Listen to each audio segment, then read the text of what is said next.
لە چەند مانگی ڕابردوودا حکوومەتی هەرێمی کوردستان لە ڕێگەی وەزارەتی گواستنەوە و گەیاندنەوە بڕیاری دەرکرد بۆ کەمکردنەوەی نرخی ئەنتەرنێت لە هەرێمی کوردستان. بەڵام ئەو بڕیارەی حکوومەت نەبووە مای ئەوەی کە کۆمپانیەکانی بواری ئەنتەرنێت ناچار بکات پابەند ببن بە بڕیارەکەەوە و هێشتا نرخی ئەنتەرنێت وەکو خۆیەتی و هیچ گۆڕانکارێکی بەسەردان هاتووە. دیارە حکوومەت هەرێمی کوردستان لە ماوەی ڕابردوودا بڕیاریدا بە کەمکردنەوەی نرخی ئەنتەرنێت، بەڵام ئەوە هەیە تاوەکو ئێستا و بڕیارە نەچۆتە بواری جێبەجێکردنەوە. ئەکرێ لەم قەیرانەدا بۆ بڕیارەدا دووبارە پێداچوونەوە بکرێ بۆ ئەوەی ئەو نرخانە دابەزێنێت، چونکە خەڵکی پێویستی بۆیە لەم کاتەیە نرخی ئەنتەرنێت دابەزێ. ئەوە هەیە ئەمەی بینین لە هەرێمی کوردستاندا چەند کۆمپانیایەک ئەم ئەنتەرنێتیان قۆڕ کردووە و بەبێ ئەوەی نرخەکان کەم بکرێتەوە. ئەکرێ منافسە لە بینیانە ڕوو بدا.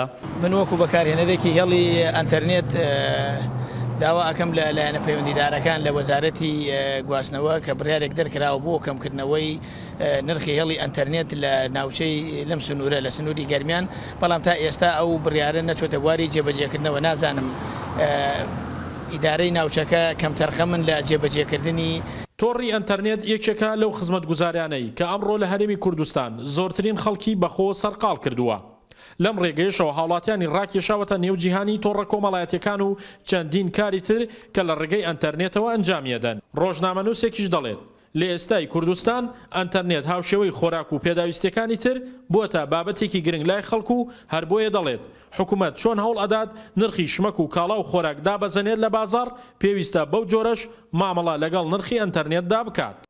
لەبەرەوەی لە ئێستای ئەنتەرنێت وەک پێداویستی ڕۆژانەکانی تر وەک کرێی نیشتەجێبوون، وەک کرێی مەوادە خۆراکیەکان، وەک کرێی هاتوچۆ پێداویستێکی ڕۆژانەی خەڵکەوە خەڵک بە شێوەیەکی ڕۆژانە بەکارهێن. بەڕاستی ئەبێ ئەو چاودێریەی کە لەسەر بازار هەیە و ئەو چاودێری کە بە حساب حکوومەت لە ڕێی ڕژنە تایبەتەکانیەوە لە ڕێی دام و دەستگا ئیداریەکانی پارێزگاکان قایم قامیەتەکانەوە چاودێری نرخی خۆراکە ڕۆژانەکانەکە هەبێ هەر بەو جۆرەش مامەڵە لەگەڵ نرخی ئەنتەرنێتە بکات. لە دوای سەرەڵدانی قەیرانی دارایی حکوومەت هەر ماوەی جارێک کۆمەڵێک ڕێنمایی و بڕیاری دەرکردووە کە بگونجێت لەگەڵ گیرفانی خەڵکو و ئاستی بژێویاندا.